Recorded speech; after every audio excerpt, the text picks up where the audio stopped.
মার্কিন যুবকের সঙ্গে সামাজিক যোগাযোগ মাধ্যম ফেসবুকে প্রেমের পরিণতি হিসাবে এবার আদালতের এজলাসে দাঁড়াতে হলো তরুণীর বাবা মা, মার্কিন যুবক আর প্রেমিকাকে। ব্যতিক্রমী এই ঘটনাটি পুরো আদালত চত্বরে আলোচনার খোরাকে পরিণত হয়।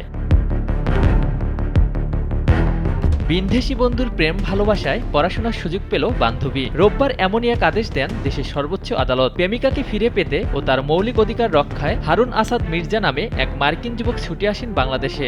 দ্বারস্থ হন আদালতের।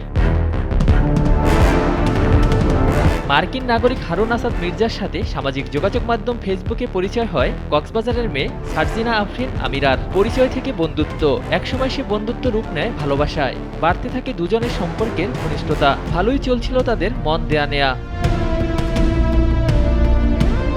তবে সম্পর্কের বিষয়টি তরুণীর পরিবার জেনে যাওয়ায় বাদে বিপত্তি। নানান ধরনের পারিবারিক হুমকির মুখোমুখি হতে হয় আমিরাকে। শুধু হুমকি নয়, দূরত্ব বাড়তে থাকে বাবা মায়ের সাথে।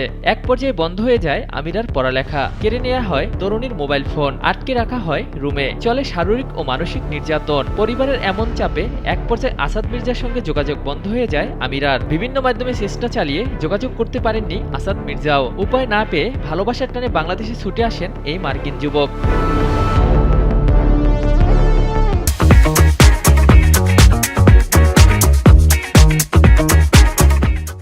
বাংলাদেশে এসে নানান জায়গায় ছুটাছুটি করেও প্রিয়জনের সঙ্গে সাক্ষাৎ করতে পারেননি আসাদ। বাধ্য হয়ে দ্বারস্থ হন দেশের সর্বোচ্চ আদালতের। ভালোবাসার মানুষকে ফিরে পেতে এবং তার মৌলিক অধিকার রক্ষায় রিট করেন হাইকোর্টে।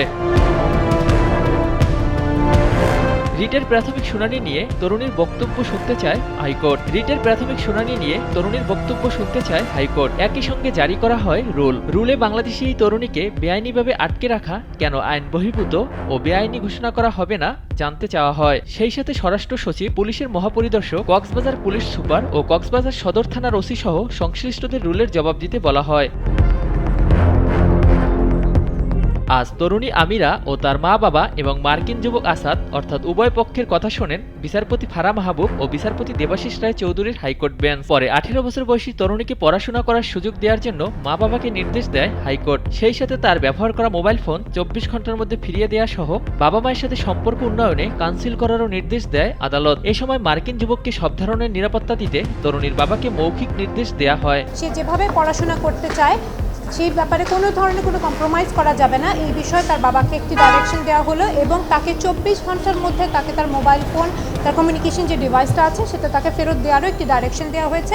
একই সাথে বাবা এবং মাকে বলা হয়েছে তারা যেন সন্তানের সাথে তাদের যে গ্যাপটা সৃষ্টি হয়েছে সেটা নিরসনে তারা যা যা পদক্ষেপ নেওয়ার তারা যেন সেটা নেয়। তাদের ডেটিনিউর সেফটি সিকিউরিটির বিষয়ে কোর্ট কনসার্ন দেখিয়েছেন এবং তার পুরো দায়িত্বটা তার বাবার উপরে দেওয়া হয়েছে, যেটা কোর্টই আসলে তার এই বিষয়টাকে এখন থেকে দেখবেন।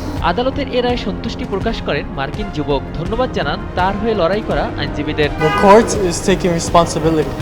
They are overseeing this case and they will see that she is in safety.